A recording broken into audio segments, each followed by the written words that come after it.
Hi నమస్తే, welcome to మారా మీడియా. నేను మీ కేవీఆర్. ఆంధ్రప్రదేశ్ లో కూటమి సర్కారు కొలువైన తర్వాత కేసుల సంఖ్య అంతకంతకు పెరుగుతోంది. ఈ నేపథ్యంలో వైసీపీ నేతలు బయటకు కూడా వచ్చే పరిస్థితి లేకుండా పోయింది. రీసెంట్ గా మాజీ మంత్రి జోగి రమేష్ లాంటి వాళ్ళు, తర్వాత సజ్జల రామకృష్ణారెడ్డి లాంటి వాళ్ళ మీద కొన్ని కేసులు నమోదైనాయి. గతంలో 2020లో టీడీపీ కార్యాలయం విధ్వంసం మీద, అంటే ఆ కేసును తిరగదోడి అందులో పాల్గొన్న నిందితులందరికీ కూడా నోటీసులు 307 సెక్షన్ల కింద కేసులు నమోదైన తరుణంలో వీళ్ళందరూ కూడా యాంటిసిపేటరీ బెయిల్ కోసం హైకోర్టును ఆశ్రయించిన నేపథ్యంలో వాళ్ళకు భారీ ఊరట లభించినట్టయింది. దాడి కేసులో వైసీపీ నేతలకు భారీ ఊరట.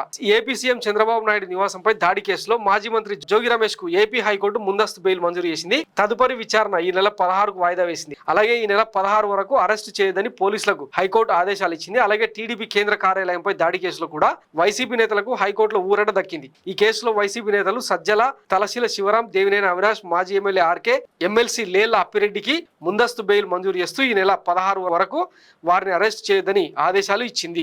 కాగా వైసీపీ అధికారంలో ఉన్నప్పుడు కోడెల శివప్రసాద్ వర్ధంతి నాడు అయ్యన్న పాత్రుడు జగన్మోహన్ రెడ్డిని కించపరిచారని, ఆయనతో చంద్రబాబే ఆ వ్యాఖ్యలు చేయించారని, దానిపై క్షమాపణ చెప్పాలని డిమాండ్ చేస్తూ జోగి రమేష్ తన అనుచరులతో చంద్రబాబు ఇంటిపై దాడికి వెళ్లారు. ఆ సమయంలో టీడీపీ నేతలు కూడా రావడంతో ఉద్రిక్త పరిస్థితి ఏర్పడింది. అప్పట్లో జోగి రమేష్ పై పోలీసులు కేసులు నమోదు చేయలేదు. ఇప్పుడు టీడీపీ అధికారంలోకి రావడంతో ఈ కేసును కొత్తగా పోలీసులు విచారణ ప్రారంభించారు. కేసులో జోగి రమేష్ పేరు ఉండడంతో ముందస్తు బెయిల్ కోసం జోగి రమేష్ హైకోర్టును ఆశ్రయించారు. దీంతో జోగి రమేష్ కు హైకోర్టులో ఊరట దక్కింది. అలాగే టీడీపీ కార్యాలయంపై దాడి కేసులో ఇప్పటికే వైసీపీకి చెందిన పవన్, భాగ్యరాజ్, సుధాకర్ అనే వ్యక్తులను పోలీసులు అరెస్ట్ చేశారు. ప్రస్తుతం వారు 14 రోజుల రిమాండ్ లో ఉన్నారు. ఇదే కేసులో ఉన్న వైసీపీ కీలక నాయకులు అరెస్టు భయంతో ముందస్తు బెయిల్ కోసం హైకోర్టును ఆశ్రయించగా వారికి బెయిల్ మంజూరు చేస్తూ తదుపరి విచారణ ఈ నెల 16కు వాయిదా వేసింది. సో గతంలో వైసీపీ నాయకుల అరాచకాలకు సంబంధించి ఇప్పుడు కొత్తగా కేసులు నమోదవుతున్నాయి. కనిపించిన ప్రతి వాళ్ళ మీద 307 సెక్షన్ల కింద పెద్ద ఎత్తున కేసులు నమోదు చేస్తున్న పరిస్థితుల్లో చాలా మంది రాష్ట్రాన్ని వదిలేసి పక్క రాష్ట్రాలకు వెళ్ళిపోవడం,